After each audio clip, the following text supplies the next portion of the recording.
So a few years ago, I found myself in a really deep, dark place. Like, it was really bad. I literally had blackout curtains covering all of my windows because I didn't want to know how many days had passed. I didn't want to know if it was morning or night. I just didn't want to exist. That's like literally how I felt. And at the time, I didn't really know what I was battling, but it ended up being a very heavy dose of depression.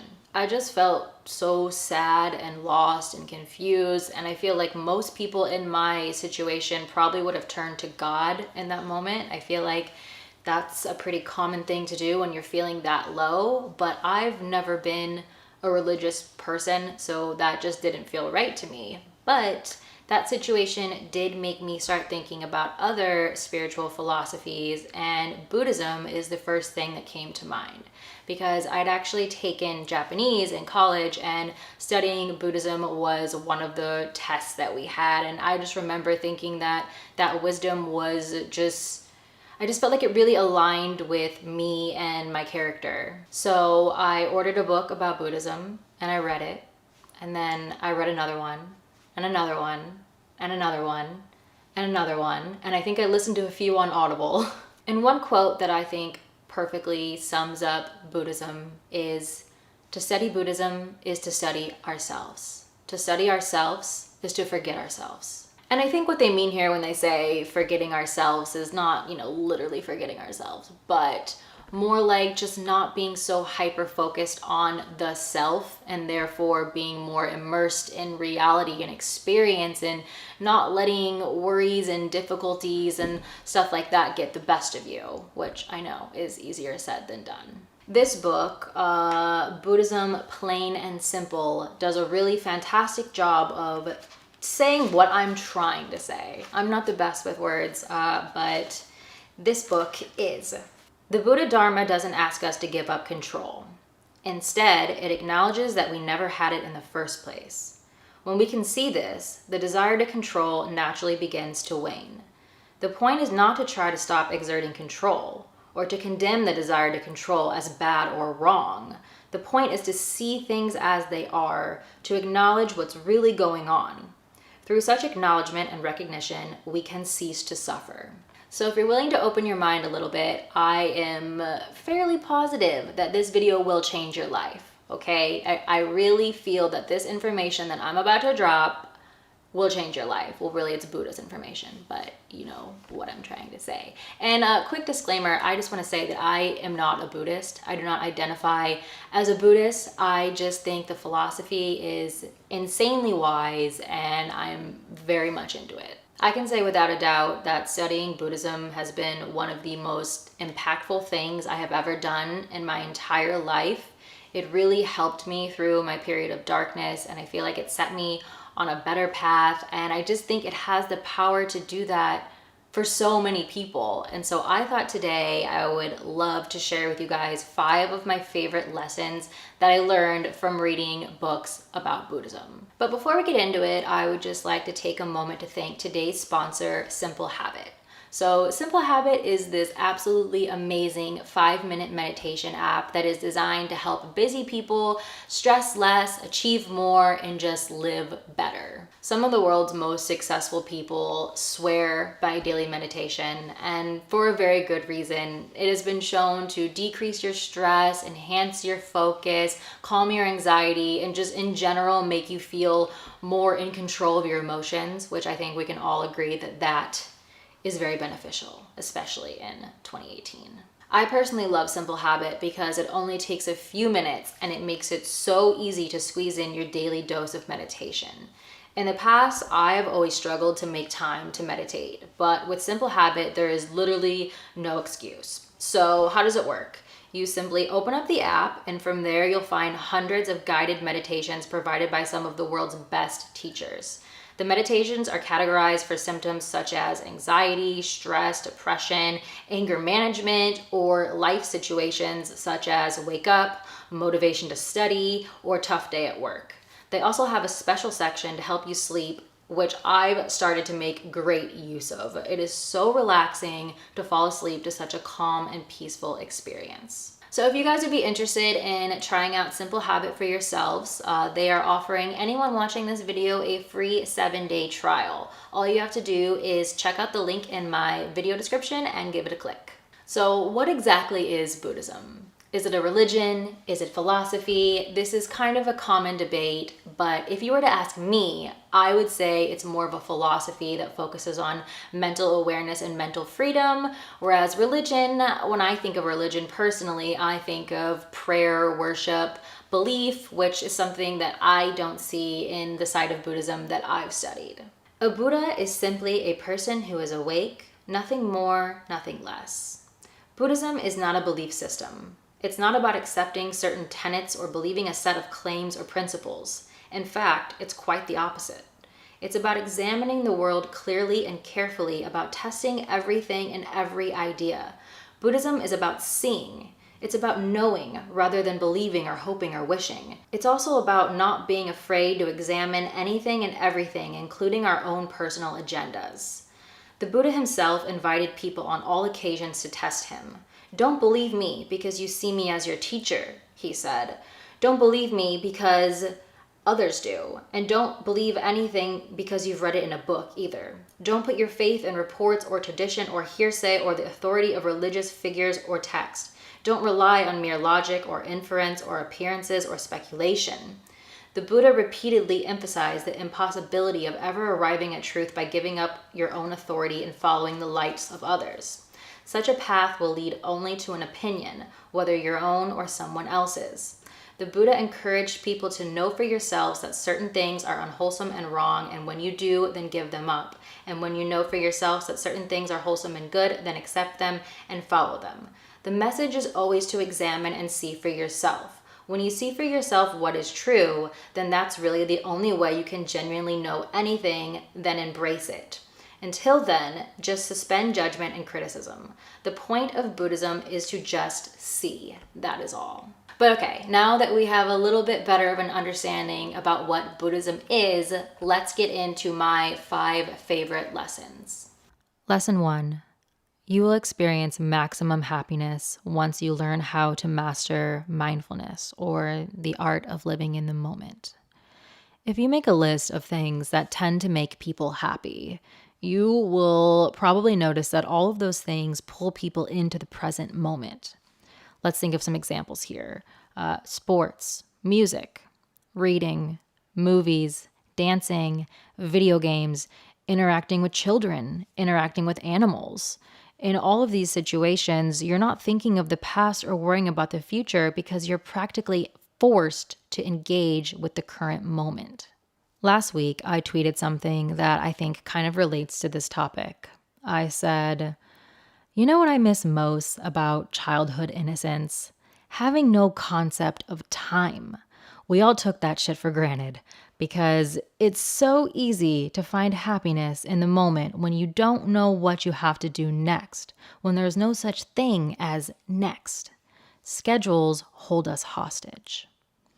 Now, I totally understand that schedules are pretty much essential to modern day life. I wasn't saying that we should forego all responsibilities and behave like children if we truly want to be happy. But I think it could be very healthy to have bursts where you adapt this kind of mindset. So for me, every Sunday, I do my best to have zero scheduling. I try to be as spontaneous and free as I possibly can. I try to go against the grain of my normal routines as much as I possibly can. So maybe I'll wake up and I'll just jump in the pool. And then I'll ride my bike to the grocery store and eat some fresh fruit in the park nearby. And then maybe I'll go and I'll take a Pilates class. But the point is, I don't know what's next.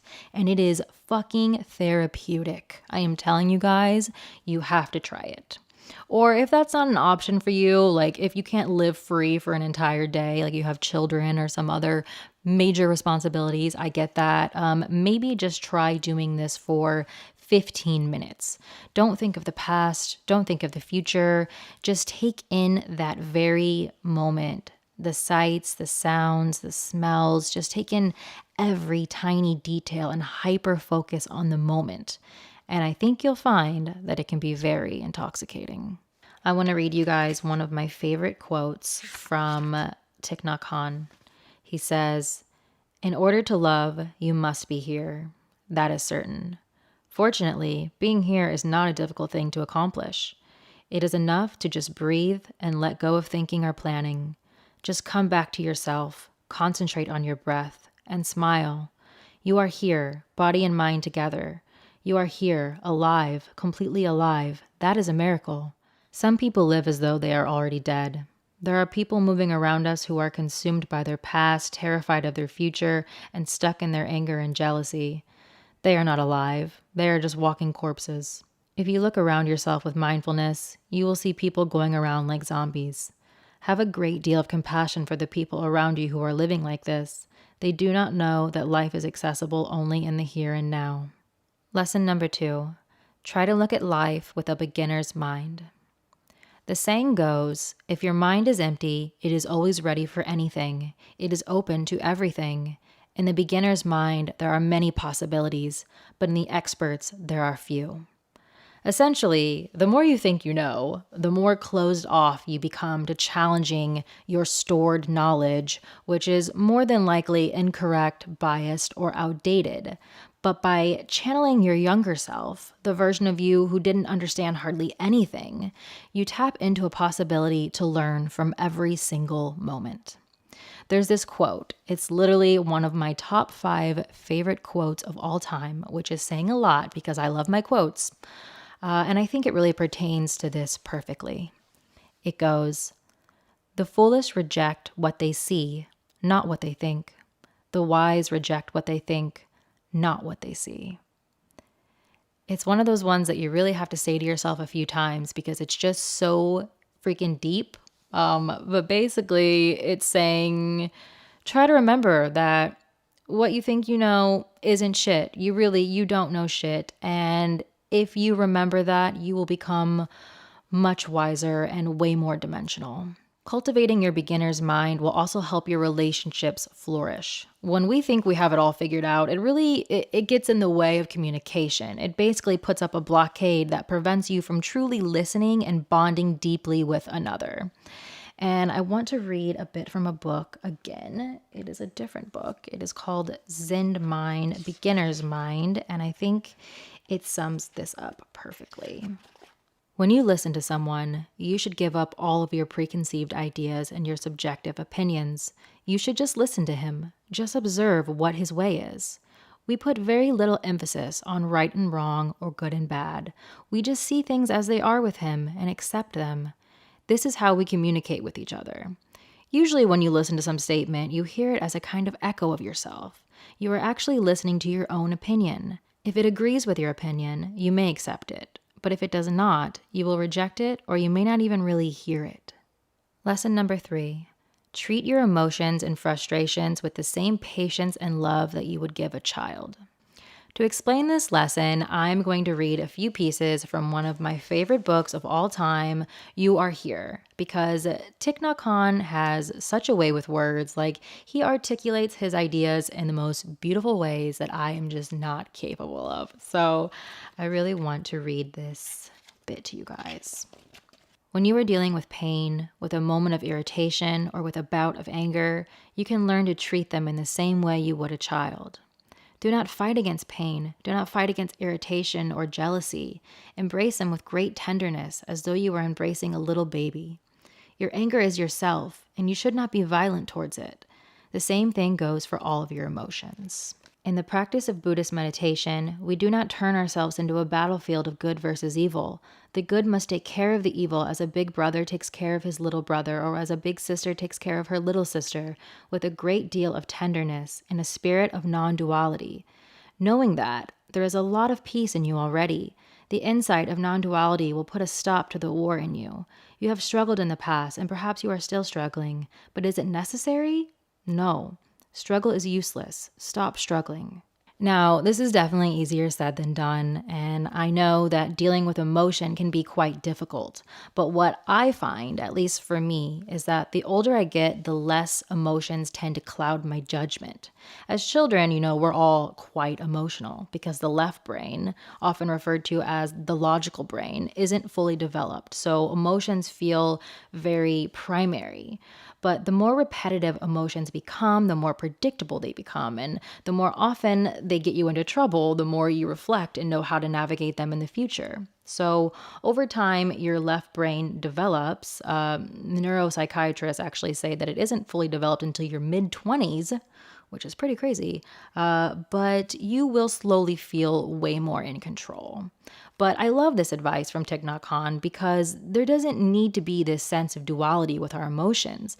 Yes, they are frustrating, but let's not fight them. Let's not fight part of who we are. Let's hold them and embrace them. Let them say what they need to say in order to feel better, validate them, calm them down, and then send them on their way. This idea is just very in line with the Buddha's teachings. The first noble truth of Buddhism is the nature of suffering. The Buddha said to embrace our suffering and look at it deeply in order to understand its nature. We shouldn't try to escape it or suppress it. We should look at it directly. We should learn from it. Lesson number 4. Life is like a river. Everything is in constant flow. Do not box yourself in and limit yourself to who you were yesterday, and do not limit others either. Now, I'm going to read another piece from the book, Buddhism Plain and Simple, that literally takes my breath away. It is that powerful. I am not playing around. It is a little long, so please stick with me. Pick up a flower, a beautiful, living, fresh rose. It smells wonderful. It reveals a lovely rhythm in the swirl of its petals, a rich yet dazzling color, a soft velvety texture. It moves and delights us. The problem with the rose is that it dies. Its petals fall, it shrivels up, it turns brown and returns to the earth. One solution to this problem is to ignore the real rose and substitute a plastic one that never dies and never lives technically. But is a plastic rose what we want? No, of course not. We want the real rose. We want the one that dies. We want it because it dies, because it's fleeting, because it fades. It's this very quality that makes it precious. This is what we want, what each of us is, a living thing that dies. Your very own body and mind are also precious because they're just as fleeting. They're changing always and every moment. In fact, you are nothing but change itself. Let's examine this closely for a moment. It's easy to see that you don't have the body you had when you were a small child, nor do you have the same mind. If you look carefully, you will notice that you don't even have the same body and mind you had when you turned to this page a few moments ago. In those few seconds, many cells in your bodies died and many others were created. Countless chemical changes took place in your organs. Your thoughts changed in response to the words on this page and the circumstances around you. Thousands of synapses in your brain fired thousands of times. In each and every moment, you changed. Like the rose, our bodies and minds are fleeting. In fact, everything in our experience, our bodies, our minds, our thoughts, our wants and needs, our relationships, are fleeting, changing, subject to death. We die in each moment, and again in each moment we are born. The process of birth and death goes on endlessly, moment after moment, right before our eyes. Everything we look at, including ourselves and every aspect of our lives, is nothing but change. Vitality consists of this very birth and death. This impermanence, this constant arising and fading away, are the very things that make our lives vibrant, wonderful, and alive. Yet, we usually want to keep things from changing. We want to preserve things, to hold on to them. As we shall see, this desire to hold on, to somehow stop change in its tracks, is the greatest source of woe and horror and trouble in our lives. Wow, right? That is just something else. I could seriously make an entire video on this topic because I feel it is so important. Everything is constantly changing. Nothing has a permanent identity. Whenever we form an idea about something or someone, we have to understand that we are freezing it in the process. We are storing information about this thing or person as if its molecular and chemical composition is frozen in time, but it's not. So we have to acknowledge that even though it may feel nice to freeze reality and block people in so that we have a means of understanding them better, it is really a disservice to the complexity of the human experience. So I urge that you don't shame people for being different than the person they were yesterday, for eating their words, for changing their mind, because none of us are who we were yesterday. And it's a very good thing. Lesson number 5. Nothing outside yourself can cause any trouble. You yourself make the waves in your mind. There's this Buddhist quote that goes, "If your mind is calm and constant, you can keep yourself away from the noisy world even though you are in the midst of it." This is where meditation is key. So, meditation helps bring you closer to your beginner's mind, back to a time when the mind was calm. There weren't 10,000 ideas in there about who you should be, what you should do, how you should perceive the world. You were just you. You were simply existing. So, to just sit and bring yourself back to that empty slate is to rest the mind. Because, your body goes to sleep every night, but your mind does not.